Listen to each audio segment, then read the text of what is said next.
Actually ಎಲ್ಲ ವೇದಿಕೆಗಳಲ್ಲಿ ನಮಗೆ ಸಮಯ ಜಾಸ್ತಿ ಕೊಡ್ತಾರೆ, ಯಾಕಂದ್ರೆ ನಾನು ಸ್ಪೀಕರ್. ಬಟ್ ಇವತ್ತಿನ ಕಾರ್ಯಕ್ರಮದಲ್ಲಿ ಒಂದು 5 ನಿಮಿಷ ಮಾತಾಡ್ತೇನೆ ಸರ್. ಸಮಯ ಆಲ್ರೆಡಿ ಬಹಳ ಆಗಿದೆ. ಬಟ್ ನನ್ನ ಅಷ್ಟೇ ಒಂದು ಸಾರ್ಥಕದ ಸಮಯ ಕ್ಷಣಕ್ಕೆ ನಾವೆಲ್ಲ ಸಾಕ್ಷಿಯಾಗಿದ್ದೀವಿ.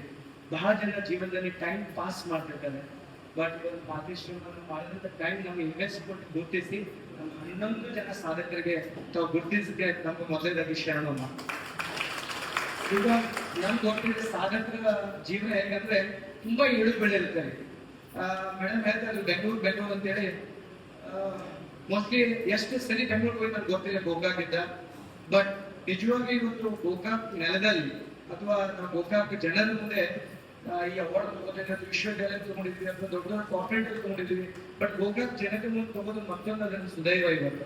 ನಿಜವಾಗೂ ನನ್ಗೆ ಗೊತ್ತಿದ್ವಿ ಈ ಒಂದು ಅವಕಾಶ ಮಾಡಿಕೊಟ್ರಿ. Thank you welcome. ಮಾಧ್ಯಮವಾಗಿ ನನಗೆ ನೆನಪಿದೆ ಅಶೋಕ್ ನನ್ಗೆ ಫೋನ್ ಮಾಡಿದ್ರಿ 1:30 ದಿನದಿಂದ, ಇಲ್ಲ ನಿಮ್ಮದು ಪ್ರಶಸ್ತಿ ಕೊಡೋದಿಲ್ಲ, ನೀನು ಆ ದಿನ ಇರ್ಬೇಕು ಗೋಕಾಕದಲ್ಲಿ ಅಂತಲ್ಲ. ಯಾಕಂದ್ರೆ ವಿಶೇಷವಾಗಿ ಗೋಕಾಕದಲ್ಲಿ ಇತ್ತೀಚೆಗೆ 2 ವರ್ಷ ಗೋಕಾಕ ಜಾಸ್ತಿ ಇರಂಗಿಲ್ಲ. ನಾನು ಫೇಸ್ಬುಕ್, ಯೂಟ್ಯೂಬ್ ಅಥವಾ ಇನ್ಸ್ಟಾಗ್ರಾಮ್ ನೋಡ್ತಿದ್ದ ಬೇಡ ನನಗೆ, ಇಲ್ಲ ಆ ಡೇ ಇರ್ಬೇಕು ಅಂತ. ಆಯ್ತು ಇರ್ತೇನೆ ಅಂತ. ಅದಾದ್ಮೇಲೆ ಮತ್ತೊಂದು ಕಾಲ್ ಬರ್ತದೆ ನನಗೆ, May 30 ಕಾಲ್ ಬರ್ತದೆ. ಮಾತೇಶಮ್ಮ ಫೋನ್ ಮಾಡ್ತಾರೆ, ಇಲ್ಲ ಮಲ್ಲಿಕಾರ್ಜುನ್ ನೀನು ಇರ್ಬೇಕಪ್ಪ ಅವತ್ತೇ ಒಂದು ಅವಾರ್ಡ್ ಕೊಡ್ತಾ ಇರ್ತಾರೆ. ನನಗೆ ಅವಾರ್ಡ್ ತಗೋಕ್ಕಿಂತ ಅವರು ಯಾರು ಬರ್ತಾರೆ ಅಂತ ಕೇಳಿದೆ ನಾನು. ಯಾರು ಬರ್ತಾ ಇದ್ದಾರೆ ನಮ್ಮ ಕೇಳಿದ್ರೆ ಅವಾಗ ಹೇಳಿದ್ರು ಅನಿರುದ್ಧ ಅವ್ರು ಬರ್ತಾ ಇದ್ದಾರೆ ಅಂತ. ನನಗೆ ಮೋಸ್ಟ್ಲಿ ನೆನಪಿದೆ, ನಾನು ಸ್ಕೂಲ್ ಡೇಸ್ ಇದ್ದಲ್ಲಿ 2002 ಅನ್ಸುತ್ತೆ, ಮೋಸ್ಟ್ಲಿ ಅನಿರುದ್ಧ ಸರ್ ಒಂದು ಗೋಕಾಕದಲ್ಲಿ ಮೂವಿ ಶೂಟಿಂಗ್ ಆಗಿದೆ ಅನ್ಸುತ್ತೆ. ಮೋಸ್ಟ್ಲಿ ನಾವು ಅನ್ಕೊಂಡ್ವಿ ಅಥವಾ ಕನ್ನಡ ಫಿಲ್ಮ್ ಸ್ಕೂಲ್ ಡೇಸ್ ಅಲ್ಲಿ ಒಂದು ಶೂಟಿಂಗ್ ಆಗಿತ್ತು. ಸೊ ಆ ಶೂಟಿಂಗ್ ಅಲ್ಲಿ ನನ್ಗೆ ಅನಿಸ್ತಾ ಇತ್ತು, ಮೋಸ್ಟ್ಲಿ ಅವ್ರಿಗೆ ಗೊತ್ತಿಲ್ಲ. ಬಟ್ ನಾನು ಬಹಳಷ್ಟು ಆತ್ಮೀಯವಾಗಿ ಬಹಳ ಶೂಟಿಂಗ್ಸ್ ನೋಡಿದ್ದೆ ಕರೆಕ್ಟಾ. ಸೊ ಚಲನಚಿತ್ರದಲ್ಲಿ ನಾವೆಲ್ಲ ನನ್ನ ವೃತ್ತಿ ಟಿವಿಲಿಯಾಗ ತಿಳ್ಕೊಂಡು ಸ್ಟಾರ್ಟ್ ಮಾಡಿದೆ ಆಕ್ಚುಲಿ. ನಾನು ಪೋಸ್ಟ್ ಗ್ರಾಜುಯೇಷನ್ ಅದಾದ್ಮೇಲೆ ನಾನು ವಿಷ್ಣುವರ್ಧನ್ ಸರ್ ನೋಡಿದ್ದೀನಿ, ಪುನೀತ್ ನೋಡಿದ್ದೀನಿ. ಬಟ್ ಇವಾಗ ಪುನೀತ್ ಹೆಸರು ಮೇಲೆ ಅವಾರ್ಡ್ ಹೋಗಿದ್ರೆ ನಾನು ನಿಜವಾಗ್ಲೂ ಜೀವಿತದಂತೂ ಮರ್ಯಾದೆ ಮಾಡಿಕೆ ಕ್ಷಣ ಅನ್ಕೊಂಡು ನಾವೆಲ್ಲ. ಬಿಕಾಸ್ ನಾವು ಯಾರನ್ನ ಆರಾಧಿಸ್ತೀವಿ ಆ ವ್ಯಕ್ತಿತ್ವದಲ್ಲಿ ನಮ್ಗೆ ಅವಾರ್ಡ್ ಸಿಗ್ತಾ ಇದ್ರೆ ನಿಜವಾಗಿ ನಮ್ಗೆ ಡಿಸರ್ವ್ ಆಗುತ್ತೆ. ನನ್ನ ತಾಯಿಯವರು ಬಹಳ ನಿಮ್ಮ ಅಭಿಮಾನಿಗಳು ಸರ್. ಯಾಕಂದ್ರೆ ನೀವು ಸೀರಿಯಲ್ ಮುಗಿದ ಮೇಲೆ ಕೂಡ ಮತ್ತೆ Z5 ಆಪಲ್ ಹಾಕೊಂಡು ಒಳ್ಳೆ ನೋಡ್ತಾರೆ ಅವರು. ಅದು ಏನ್ ನೀವು ಮೋಡಿ ಮಾಡಿದ್ರು ಗೊತ್ತಿಲ್ಲ. ಬಟ್ ಎಷ್ಟೋ ಜನ ಇನ್ಸ್ಪೈರಿಂಗ್ ಸ್ಟೋರಿ ಕೂಡ ಓದೋರು ಅವ್ರು ಮಾಡಿದಂತ ಅನಿರುದ್ಧ ಸರ್ ಮಾಡಿದ ಸಾಧನೆ ಅವ್ರನ್ನ ಒಂದು ಚಲನಚಿತ್ರ ಆಗಿ ನೀವು ನೋಡ್ತೀವಿ ಕರೆಕ್ಟಾ. ಬಟ್ ನಾನೊಬ್ಬ ಸ್ಪಿರಿಚುವಲ್ ಲೀಡರ್ ಅಥವಾ ಒಬ್ಬ ಸೋಷಿಯಲ್ ವರ್ಕರ್ ಅಂತ ನೋಡಿದಾಗ ಅವ್ರು ಎಷ್ಟು ಕೆಲಸ ಮಾಡ್ತಾರೆ ಗೊತ್ತಾ. ಸೋಷಿಯಲ್ ವರ್ಕರ್ ಯಾಕಂದ್ರೆ ಗೊತ್ತಿದ್ಯಾ, ಅವರು ಬೆಂಗಳೂರಲ್ಲಿ ಎಷ್ಟು ಮೋರಿಗಳು ಕ್ಲೀನ್ ಮಾಡಿರ್ಬೋದು, ರೋಡ್ಸ್ ಕ್ಲೀನ್ ಮಾಡಿರ್ಬೋದು. ಸ್ವಚ್ಛ ಅಭಿಯಾನದಲ್ಲಿ ಹೆಸರು ಬೆಂಗಳೂರಲ್ಲಿ ಲೀಡರ್ ಇದ್ದಾರೆ ಅವರು. ನಾವೆಲ್ಲ ಅವರ ಒಂದು ವೃತ್ತಿ ಜೀವನ ನೋಡ್ತೀವಿ, ಬಟ್ ಅವ್ರ loving the passion is a social worker. So ಆ ಒಂದು ದೃಷ್ಟಿಯಲ್ಲಿ ನಾನು ಅನಿರುದ್ಧ ಸರ್ನ ಎಲ್ಲೋ ಒಂದ್ ಕಡೆ ಆ ಹೆಮ್ಮೆಯಿಂದ ನಾವು ನೋಡ್ಬೋದು. ಸೊ ಇವತ್ತು ಅವ್ರು ಗೋಕಾಕ್ ಬಂದು ನಾವೆಲ್ಲ ಸಾಧಕರಿಗೆ ಒಂದು ಪ್ರಶಸ್ತಿ ಕೊಟ್ಟಿದ್ರೆ ಇನ್ನೊಬ್ಬ ಸಾಧಕರಿಂದ ತಗೋತೀನಿ ಅಂತ ಹೇಳಲ್ಲಿ ಒಂದು ಕ್ಷಣ ಮೈಯಲ್ಲಿ ತುಂಬಾ ಅನಿಸ್ತಾ ಇದ್ದಾರೆ ಮಾತಾಡ್ಬೇಕಾದ್ರೆ. ಸೊ ಅದ ಸಾಕ್ಷಿ ನಾವೆಲ್ಲರೂ ಕೂಡ 2011 ಇವತ್ತು ಒಳ್ಳೆ ಹೆಸರು ಮಾಡ್ತಾರೆ ಅಂತ ಹೇಳಿ ಒಂದು ಮನಸ್ಸಾಕ್ಷಿಯ ಸಂಸ್ಥೆ ಹುಟ್ಟಾಕಿ ಇವತ್ತು ಕರ್ನಾಟಕ, ಮಹಾರಾಷ್ಟ್ರ, ಗೋವಾದಿಂದ ಸಾವಿರಾರು ಶಾಲೆ ಮಕ್ಕಳು ಹೋಗಿ ಯೋಗ, ಧ್ಯಾನ ಇರ್ಬೋದು, ಮನೋಶಕ್ತಿ ಬಗ್ಗೆ ಕಾರ್ಯಾಗಾರ ಮಾಡ್ತಾ ಇದ್ದೀನಿ. ಇವತ್ತು ನಾನು ಯೂಟ್ಯೂಬ್ ಅಲ್ಲಿ ಸುಮಾರು ಪೋಡ್ಕಾಸ್ಟ್ಗಳು ಲಕ್ಷಾಂತರ ಕೋಟ್ಯಾಂತರ ಜನಕ್ಕೆ ಮನ ಪರಿವರ್ತನೆ ಆಗಿ ನಾನು ಮಾಡ್ತಾ ಇದ್ದೀನಿ. ಸೊ ನನಗೆ ಆ ಸಾಧನೆಗೆ ಇಂಥವ್ರು ನಮ್ಮ ಅಶೋಕ್ ಪೂಜಾರಿ ಅವರು ಅವ್ರನ್ನ ಈ ವೇದಿಕೆಯಲ್ಲಿ ಹಚ್ಕೋಬೇಕು ನಿಜವಾಗ್ಲೂ. ಅಷ್ಟೇ ಅಲ್ಲ, ಇವತ್ತು ಬಹಳ ಜನ ಇವತ್ತು ಸಾಧಕರು ಇದ್ದೀರಲ್ಲ, ಒಂದು ಎಕ್ಸಾಂಪಲ್ ಕೊಡ್ತಾರೆ. ನಾನು 2 ನಿಮಿಷದ ಮಾತನ್ನು ಮುಗಿಸ್ತಾ ಇದ್ದೀನಿ. ನಾವು ಇವತ್ತು ಏನೊಂದು ಗಿಡಕ್ಕೆ ನೀರು ಹಾಕಿದ್ವಿ ಕರೆಕ್ಟಾ, ಅಥವಾ ಮೊನ್ನೆ ಜೂನ್ 5 ವಿಶ್ವ ಪರಿಸರ ದಿನಾಚರಣೆ ಅಂತ ಮಾಡಿದೆ, ಅಥವಾ ನಾಳೆ ಬರೋ ಜೂನ್ 21 ಅಂತಾರಾಷ್ಟ್ರೀಯ ಯೋಗ ದಿನಾಚರಣೆ ಸೆಲೆಬ್ರೇಟ್ ಮಾಡ್ತೀವಿ. ಒಂದು ಕಥೆ ಹೇಳ್ತಾ ನಾನು ಮಾತನ್ನು ಮುಗಿಸ್ತಾ ಇದ್ದೀನಿ. ಆ ಒಂದು 2 ಬೀಜದ ಕತೆ. ಇಲ್ಲಿ ಎಷ್ಟು ಜನ ಒಂದು ಎಕ್ಸಾಂಪಲ್ ನಾನು ಕೇಳ್ತೀನಿ, ಇಲ್ಲಿ ಕಾಲೇಜ್ ಹುಡುಗರು ಕೂತಿದ್ರಿ ಅಥವಾ ಯಂಗ್ಸ್ಟರ್ಸ್ ಇದ್ರಿ ಅಥವಾ ವಯಸ್ಸು ಅನುಭವದಲ್ಲಿ 2002 SLC ಫೇಲ್ಡ್. ಇವತ್ತು ವಿಶ್ವವಿದ್ಯಾಲಯ ಹೋಗಿ ಮಾರ್ಗದರ್ಶನ ಗುರುಗಳಿಗೆ ಟೀಚರ್ಸ್ ಮಕ್ಕಳು ಪಾಠ ಮಾಡ್ತಾರೆ. ಈ ಸಾಧನೆ ಅನ್ನೋದು ಏನಾಗುತ್ತೆ, ನಿಮ್ಮ ಹೆಸರು ಸದ್ಯ ನಿಮ್ ಸಾಧನೆ ಏನಿರಬೇಕು, ಒಬ್ಬರು ಜೀವನದಲ್ಲಿ ಇನ್ಸ್ಪೈರ್ ಆಗಬೇಕು. ಇವತ್ತು ನನ್ನ ಜೊತೆ ಎಷ್ಟು ಜನ ಫೋನಲ್ಲಿ ಮಾತಾಡಿ ಸಾಯೋದು ಬದುಕಿಸಿದ ಅದು ಸಾಧನೆ. ನಾನು ಸಾಧನೆ ಅಲ್ಲ, ಒಬ್ಬರ ಜೀವನದಲ್ಲಿ ನೊಂದು ಬೇಕು ಬಿದ್ದವ್ರು ಎಬ್ಬಿಸ್ತಾರೆ, ಅದು ನಿಜವಾದ ಸಾಧನೆ. ಯಾರು ಸಾಧು, ಆಧ್ಯಾತ್ಮ ಭಾಷೆಯಲ್ಲಿ ಸಾಧುಗಳು ಅಂತ ಕರೀತಾರೆ ಕರೆಕ್ಟ್. ಸಾಧು ಅಂದ್ರೆ ಯಾವ ವ್ಯಕ್ತಿಯೊಬ್ಬರ ಸಂತೈಗಳು ಅವರೇ ನಿಜವಾದ ಸಾಧಕರು. ಅವರೇ ಒಂದು ಸಾಧುಗಳು, ಕರೆಕ್ಟ್. ಸೊ ಅಂತ ದಿಶೆಯಲ್ಲಿ ನಾವು ಇವತ್ತು ಮನಸ್ಸಾಕ್ಷಿ ಅನ್ನೋ ಒಂದು ಸಂಸ್ಥೆಯನ್ನು ಕಟ್ಟಿ ಹಾಕ್ತೀವಿ. ಆ ಒಂದು ಮನಸ್ಸಾಕ್ಷಿ ಮುಖಾಂತರ ಸಾವಿರಾರು ಜನರ, ಅದು ಹಳ್ಳಿಯಲ್ಲಿ ಒಂದು ಬಸವ ಪಿರಾಮಿಡ್ ಅಂತ ಹೇಳಿ, ಮೂಲತಃ ಒಂದು ಬಸವ ತತ್ವದಲ್ಲಿ ನಾವು ಸಣ್ಣ ತಾಯಿಯ ಕುರಿತು ನಾವು ಆ ಒಂದು ಪ್ರೇರಣೆ ಒಳಪಟ್ಟು ಬಸವ ತತ್ವಡಿಯಲ್ಲಿ ಒಂದು ಬಸವ ಪಿರಾಮಿಡ್ ಅಂತ ಹೇಳಿ ಕೇಳಿ ಎಲ್ಲರೂ ಒಂದು ನಿಮಿಷ. ಮಾನ್ಯ ನಮ್ಮ ತಾಲೂಕು ಪಂಚಾಯತ್ ಅಧಿಕಾರಿಗಳು ಗಸ್ತಿ ಸರ್ ಅವರು ಸ್ವಾಗತ ಕೊಡ್ತಾ ಇದ್ದೇನೆ. ಒಂದು ಹಳ್ಳಿಯಲ್ಲಿ ಎಲ್ಲರೂ ದೊಡ್ಡ ದೊಡ್ಡ ಗೋಕಾಕ್ದಲ್ಲಿ ಫೇಮಸ್ ಟ್ರೆಂಡ್ ಏನಪ್ಪ ಅಂದ್ರೆ ದೊಡ್ಡ ದೊಡ್ಡ ಬಿಲ್ಡಿಂಗ್ಸ್, ದೊಡ್ಡ ದೊಡ್ಡ ಹಾಸ್ಪಿಟಲ್ಸ್ ಕಟ್ತಾ ಇದ್ದಾರೆ. ಬಟ್ ನಾನು ಇದೇ ಗೋಕಾಕ್ನಲ್ಲಿ ದೊಡ್ಡ ದೊಡ್ಡ ಆಶ್ರಮ ಕಟ್ಟೋದು ಕೆಲಸ ಮಾಡ್ತಾ ಇದ್ದೀನಿ, ಒಂದು ಧ್ಯಾನದ ಆಶ್ರಮ ಕಟ್ಟೋ ಕೆಲಸ ಮಾಡ್ತಾರೆ. ನಾವು ಎಲ್ರಿಗೂ ಕೂಡ ಒಂದು ಆಹ್ವಾನ ಕೊಡ್ತಾರೆ, ಏನಪ್ಪಾ ಅಂದ್ರೆ ನಾವು ಪ್ರತಿ ತಿಂಗಳು ಹುಣ್ಣಿಮೆ ಕಾರ್ಯಕ್ರಮ ಮಾಡ್ತೀವಿ.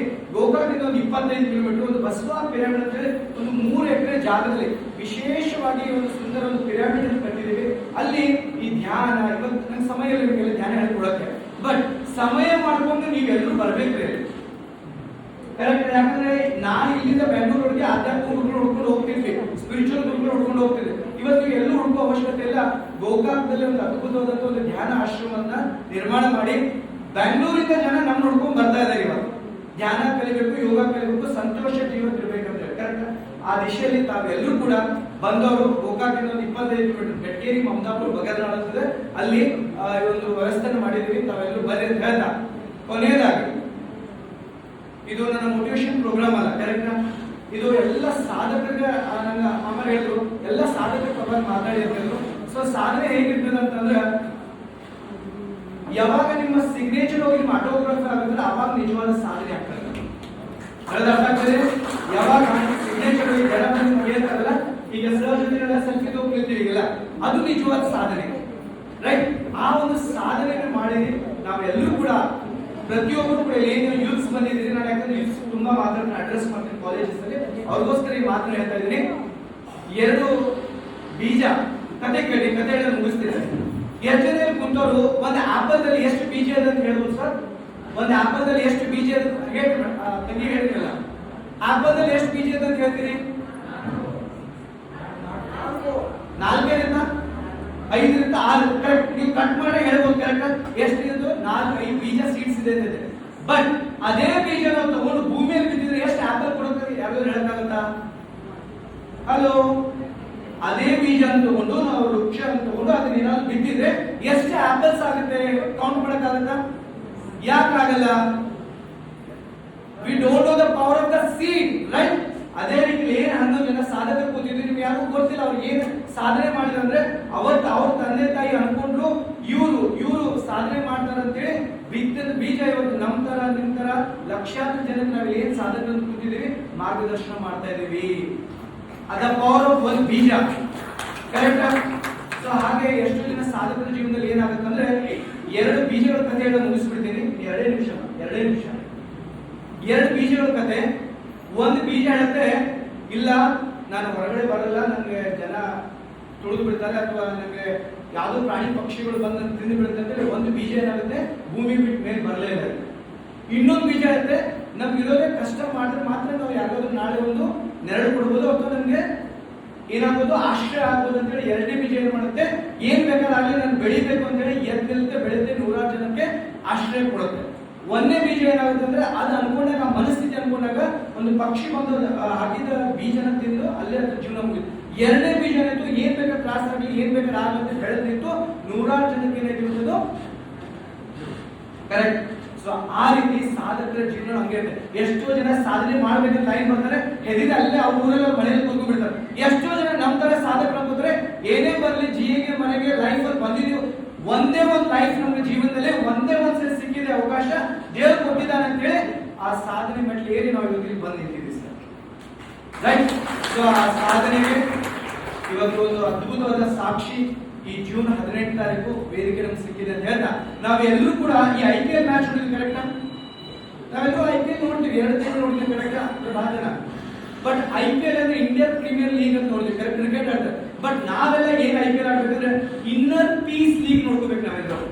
ಕಮ ನಮ್ಮ ಒಳಗಡೆ ನೋಡ್ಬೇಕು, ನಾವೆಲ್ಲ ಹೊರಗಡೆ ನೋಡ್ತೀವಿ. ಪ್ರಪಂಚ ಖುಷಿ ನೆಮ್ಮದಿ ಎಲ್ಲ ಒಳಗಡೆ ಇದೆ. ಅದಕ್ಕೆ ಶಿಶುನಾಳ ಶರತ್ ಒಂದು ಮಾತು ಹೇಳ್ತಾರೆ, ಕೇಳು ಧ್ಯಾನ ಶಿವ ಧ್ಯಾನ ಮಾಡನ್ನ, ನಿನ್ನೊಳಗ ನೀನು